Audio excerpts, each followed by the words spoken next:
para que fluyan las voces disidentes.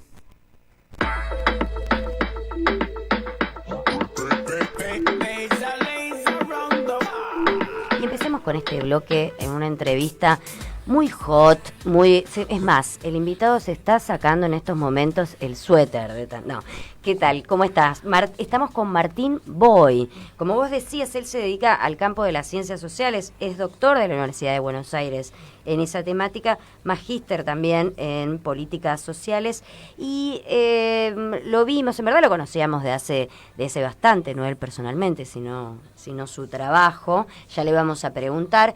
Pero estaba presentando su trabajo Travestis y vecinos y vecinas en disputa, ¿verdad?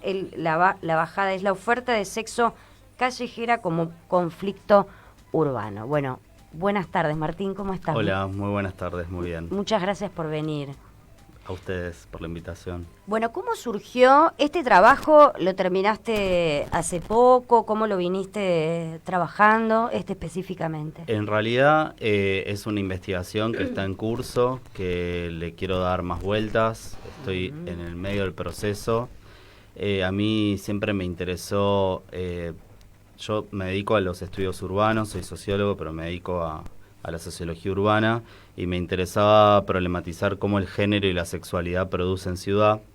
Y me parecía que estudiar la oferta de sexo en la vía pública era una excelente oportunidad analítica para pensar para quién es la ciudad, quiénes merecen la ciudad, cuáles son las corporalidades y las identidades y los usos del espacio público legítimos. Y en este momento, hace más o menos 3 años, 4 que vengo trabajando esta temática en la ciudad de Buenos Aires y en la ciudad de Montevideo, viendo las semejanzas y diferencias.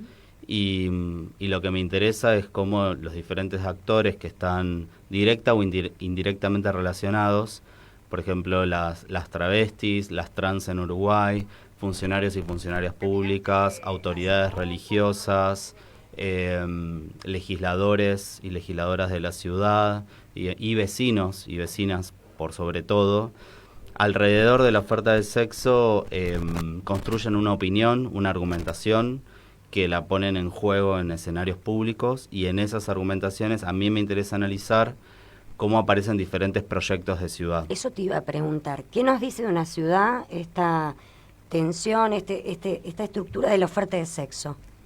Bueno, muchas veces pensamos que la ciudad o que el espacio público en general es para todos y todas, sobre todo para todos, pero eso no es tan así.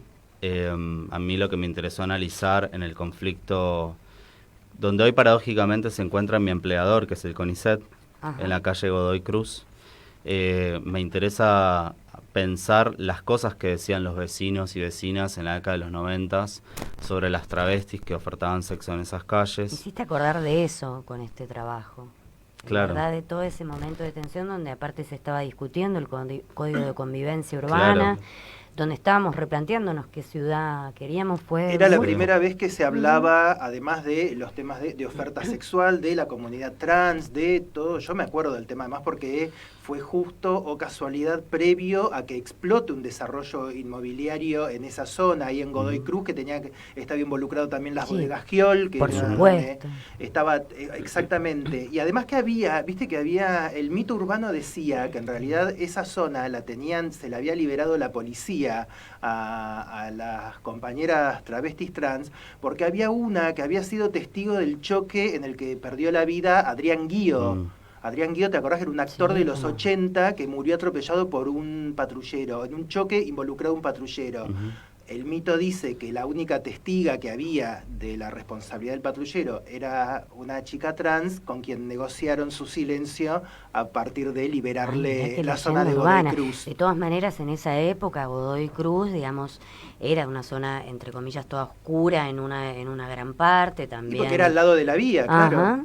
Sí, a mí lo que me interesa pensar en todo ese proceso que se inicia con la derogación de los edictos policiales y luego el inicio de la Asamblea Constituyente que discutió el nuevo Código de Convivencia, que finalmente se pone en juego en el año 1998, me interesa pensar desde una clave del conflicto urbano cómo los vecinos y vecinas armaron diferentes estrategias dependiendo del momento para lograr su cometido, que era la expulsión de las travestis.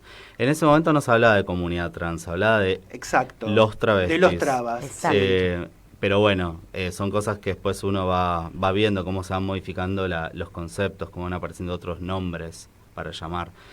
Y bueno, una estrategia muy común era la defensa de nuestros niños y niñas inocentes. Siempre. Que había que cuidar, que el barrio... Yo lo que interpreto es que las y los vecinos, sobre todo los que son propietarios, entienden al vecino como una extensión de su propiedad privada. Entonces, como encaran el barrio en el que viven de esa forma, tienen derechos, se sienten con derechos para poder exigir cómo ese barrio debe ser usado y por quiénes y para qué.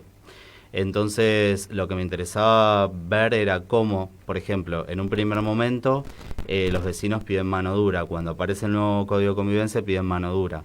Cuando se dan cuenta que la mano dura no existe, que la policía no es aliado de ellos y de ellas, porque lo que hace es cobrar coimas, Exacto. a cambio de dejarlas estar, ahí lo que empiezan a articular son otros movimientos que lo que trataban de impulsar era la creación de una zona roja.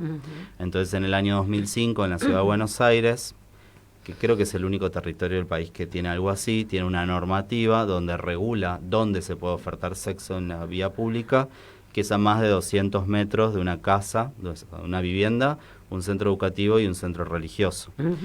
Entonces, a partir de ese momento, las travestis que estaban ofertando sexo en la calle Godoy Cruz y calles paralelas y perpendiculares son mudadas a los Bosques de Palermo, en un primer momento al Rosedal, que luego en el gobierno de Tellerman un funcionario dice, no, pero el Rosedal es un espacio turístico, es un espacio para la salud, o sea, para el deporte y la familia, por lo tanto acá tampoco pueden estar, entonces las mudan al lugar actual, que es entre Buenos Aires Lawn Tennis y el Club Geva.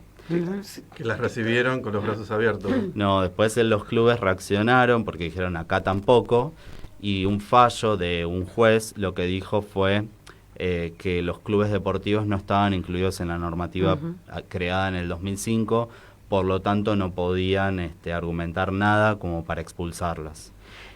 Que igual es medio porque después, viste, lo que sucede es que cuando hay eventos en el lawn tenis o en todos estos que hay eventos internacionales de muchísimo ritmo, qué sé yo, siempre hay operativos en donde independientemente de esto también las corren, las maltratan, o sea, como que también marche preso, digo. Sí, la última vez fue en los Juegos Olímpicos de la Juventud, donde justo en esa zona se armó toda una sede, la sede de Palermo, entonces ahí se negoció y las trasladaron por un tiempo, un mes aproximadamente, al a planetario. unas cuadras, claro.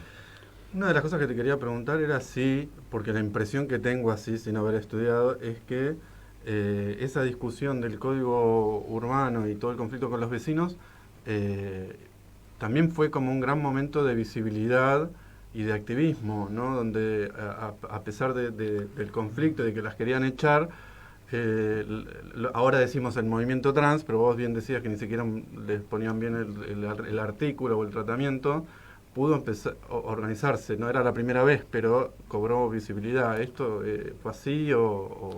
Sí, las travestis fueron muy astutas y en algo que llamamos, los que trabajamos en investigación, la lógica del escándalo, con diferentes tipos de intervenciones, lograron estar en los medios de comunicación. Yo no sé si se acuerdan en los años 90 los programas de Mauro Viale, Marcelo Polino. ¿Cómo olvidarlos? Bueno. Han Sí, revolucionado, entonces, cambiaron la televisión. Sí, lo que Karina ellas, Urbina aparecía mucho. Claro, lo que ellas interpretaban es que había que aprovechar, aunque las ridiculizaran y demás, todo el maltrato y demás, eran oportunidades para poder visibilizar la situación en la que ellas vivían. Entonces fueron muy estratégicas en ese sentido, fueron instalando la temática en la agenda pública, sobre todo. Es que en ese momento también, desde el activismo con Diana Zacayán y Luana, vieron que el Código de Convivencia Urbana era algo específico para involucrarse e incidir, porque ahí están en juego todas estas cosas que Martina está consignando, ¿no? Y además no fue por la misma época donde se discutió la constitución de la ciudad, donde se logró en ese entonces algo muy importante, que fue Bueno, el artículo 11 de la Constitución de la Ciudad, que prohíbe la discriminación por orientación sexual e identidad de género, algo que ni siquiera tenemos ley nacional hoy en día, y en ese entonces se logró. Sí, la Ciudad de Buenos Aires pasa a ganar mucha autonomía a partir de su constitución en 1996, que se declara algo parecido a una provincia, no con todas las facultades, pero con muchas facultades. En ese contexto se derogan los edictos policiales porque lo que se pone en discusión en la agenda pública es que había que democratizar el acceso a la justicia. Hasta ese momento los edictos policiales facultaban a las fuerzas de seguridad no solamente a arrestar, sino también a sentenciar. Arrestar, multar, y con multas o con días de arresto sentenciaba a la policía sin pasar por el Poder Judicial. A partir de la derogación de los edictos policiales, que tiene que ver mucho con la autonomía de la ciudad y con la discusión del nuevo Código de Convivencia, todas estas contravenciones pasan a ser contravenciones y ya no son facultades de las fuerzas de seguridad, sino que tienen que pasar por el Poder Judicial como cualquier otra, hoy en día como cualquier otra contravención o delito. A mí me gustaría retomar, vos recién mencionabas esto de los vecinos que consideran la vereda, la calle, el espacio público como una extensión de su propiedad, y a mí me llama la atención porque el tema de la oferta sexual sucede en muchos lugares de Buenos Aires, en Constitución, en Flores, hay un montón de esquinas, zonas, calles en donde esto sucede, es una problemática y sucede en las mismas condiciones que sucedía en Godoy Cruz o que sucede ahora en los bosques de Palermo. Sin embargo, el despelote se armó cuando fue en Palermo y cuando fue en Godoy Cruz. Bueno, lo que yo creo, y a partir de lo que vengo trabajando y también desde mi perspectiva teórica, que es el conflicto urbano, es que no todos los actores tienen el mismo peso, el mismo capital político y social para poder incidir en la agenda política, y los vecinos de Palermo no tienen el mismo capital político que los vecinos de Constitución, Flores, en el momento Villaluro u Once. Entonces son vecinos de otra clase social, que tienen otra red de contactos, otra estructura de oportunidades, y son los que lograron instalar en la agenda pública como la oferta de sexo en Palermo. ¿Sí? Pero no era el único lugar donde se ofertaba sexo. Hoy en día el único lugar donde vecinos logran expulsar a travestis es Palermo. Once, Constitución, Flores, Villaluro en su momento tampoco lo lograron. Entonces, bueno, ¿cuál es la explicación? Como con otros conflictos que hay a lo largo de la ciudad, bueno, hay actores que tienen más peso que otros para lograr decidir qué se puede hacer en el espacio público. Y respecto de Uruguay, porque vos dijiste que hiciste la investigación en las dos ciudades, en Montevideo, ¿verdad? Sí. ¿Y qué diferencias encontraste? Bueno, a mí me interesó, estuve haciendo trabajo de campo allá medio año, y una de las cosas que me interesaba, ¿por qué yo fui a Montevideo? Porque a mí me interesa el conflicto urbano, o sea, esa es mi perspectiva teórica. Y los marcos legales son muy importantes a la hora de caracterizar ese proceso de conflicto urbano. Uruguay tiene un marco legal que es totalmente distinto a la Argentina. En Argentina lo que prima en el marco legal es el abolicionismo, es decir, es prostitución. En cambio en Uruguay es considerado trabajo sexual.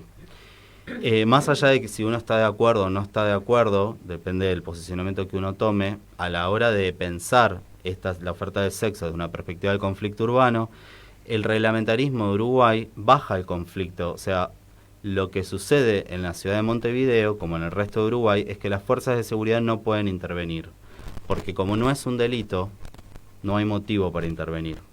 Entonces, a mí lo que me interesaba, en principio, era, bueno, cómo un marco legal diferente cambia las características de los conflictos. Es delito.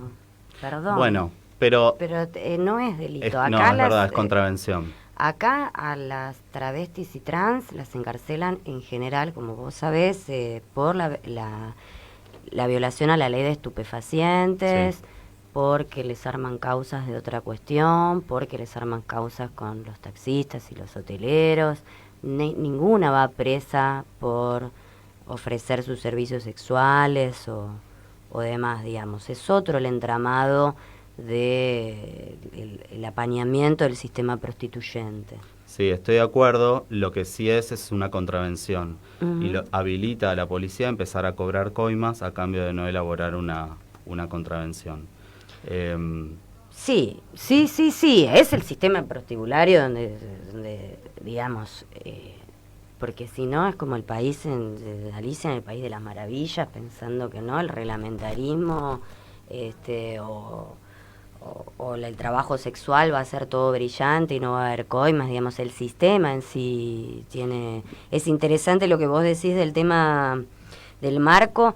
Y también a mí me interesaría saber cómo impacta en la población travesti trans, si mejora o no sus condiciones socioeconómicas el En cambio. Uruguay, ¿decís? Sí. No, eso te quería explicar. Si bien Uruguay se posiciona como un país reglamentarista, en realidad, si bien en los papeles son trabajadoras sexuales y trabajadores sexuales, en realidad no consiguen ningún derecho a cambio. O sea, la ley no se cumple para ninguna de las partes. Lo que se plantea en Uruguay es que quienes ofertan sexo son cuentapropistas. Si son cuentapropistas, pueden acceder, como un monotributista, puede acceder a derechos laborales. Sin embargo, las distintas fuentes que hay en Uruguay indican que entre el 1 y el 5% de quienes viven de la oferta de sexo acceden al monotributo. Por lo tanto, la cantidad de personas que están accediendo a derechos laborales es casi nada. Entonces, por lo tanto, lo que yo creo es que si bien Uruguay se presenta como un país reglamentarista, en realidad no lo está reglamentando, lo está despenalizando. Y el efecto que tiene es que la policía tiene muchas menos facultades para intervenir. Eso es interesante. Pero no están accediendo a derechos laborales. Claro. Y tampoco el Estado está cumpliendo con lo que dice la ley, que a partir del año 2002 permite la oferta de sexo en la vía pública. Hay muchas cosas que no se están cumpliendo en Uruguay. No es un país para nada, no es Alicia, Uruguay, el país de las maravillas. no lo es.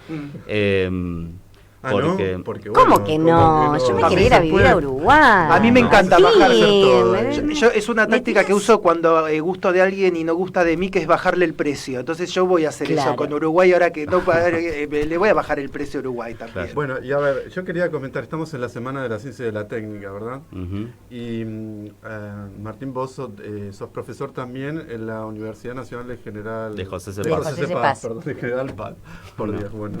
De José C. Dios Paz. nunca, dejémoslo tranquilo. Bueno, la Ah, diosa. Madonna. Dios. Bueno, y en el marco de esa de esta efeméride o de esta Ujú. organización de la semana, realizaron una actividad que fue muy interesante, circuló mucho, ¿no? Fue toda una jornada de reflexión o de discusión respecto de la realidad de las personas trans y los diferentes derechos. Así que primero me interesa destacar que hicieron como actividad de la Semana de la Ciencia y de la Técnica, primero que era de Ciencias Sociales, que es como la hermana pobre de la ciencia, y segundo que hubieran elegido esta temática tan queer. ¿Por qué no nos contás un poco cómo fue ese evento? Bueno, en la UNPAS, que es la Universidad Nacional de José C. Paz, yo dirijo un proyecto de investigación donde estamos trabajando desde el año finales de 2015, o sea, bastante ya, el acceso a la salud de la población travesti trans en el tercer cordón del conurbano bonaerense, principalmente en los partidos de José C. Paz, Malvinas Argentinas, Pilar y San Miguel. Como un producto de todos estos años de trabajo de campo y demás, decidimos organizar un evento que duró desde las 9:30 de la mañana hasta las 19 horas, que se llamó Primera Jornada sobre Experiencias Travestis y Trans, donde armamos 3 paneles alrededor del acceso al trabajo, a la educación y a la salud. 3 paneles donde había 3 patas: activismo, personas que trabajan en la gestión pública y personas que trabajan en la investigación. La idea era armar un diálogo entre estas 3 patas que muchas veces trabajan en forma separada y ver qué se podía gestar de eso.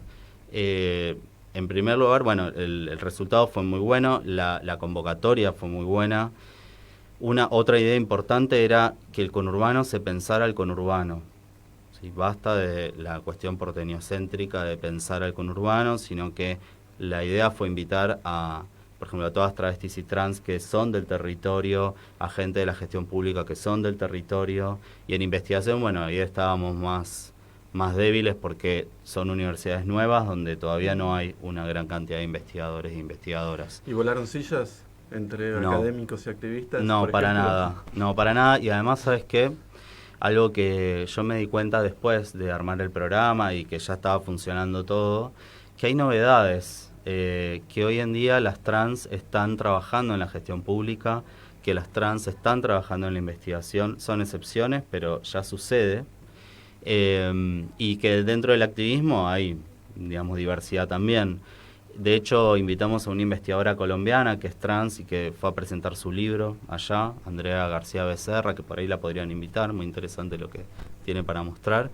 Y esta idea también de una investigadora trans que es antropóloga, que vino a Buenos Aires a hacer un doctorado, y que referentes trans del territorio que tienen otras trayectorias de vida puedan ver también que son historias posibles y que además que la universidad es un lugar al que pueden ir, ¿no? Y fue muy movilizante para todas las partes lo que sucedió ahí, hubo emoción, hubo algunos enojos también, pero no fue lo que primó, fue un abanico de emociones y mucho reconocimiento de la universidad con que llevemos estas temáticas, porque no sé si saben, pero las universidades del conurbano, las del Bicentenario, como parte central de su proyecto institucional es incidir en el territorio. No es el saber por el saber, sino que es incidir. Entonces, todo lo que sucedió ahí fue en esa dirección y creo que el resultado es muy bueno y que en los próximos días vamos a ver las consecuencias. Por ejemplo, en las jornadas, así sorpresivamente, el gremio no docente de la universidad anunció que van a presentar 2 proyectos. Uno es el cupo laboral trans en la universidad. Es que la movida que armaron, yo te quería preguntar, Martín, del cupo, tenés, digamos, el esquema de estudio ahí desde el 2015 de finales. Es verdad que hay muchas secretarías, o como se llamen, de diversidad que están ocupadas por compañeras trans o compañeros trans en el conurbano. Pero, ¿vos te imaginabas esa cantidad de gente con una oferta de una jornada travesti trans? No. Toda esa movida, porque el conurbano piensa el conurbano, pero siendo en José C. Paz. No, nunca lo imaginé yo. Esto lo empezamos a cranear en el café de la universidad en diciembre pasado. En abril nos juntamos con el otro equipo coorganizador, que es un equipo de investigación de Filosofía y Letras de la UBA. Yo pensaba, van a haber 5 personas invitadas por mesa de trabajo y que si después manteníamos 15 personas de público, que aunque vayan cambiando, iba a estar bien porque lo importante era el diálogo que se iba a armar entre las personas de la mesa de trabajo.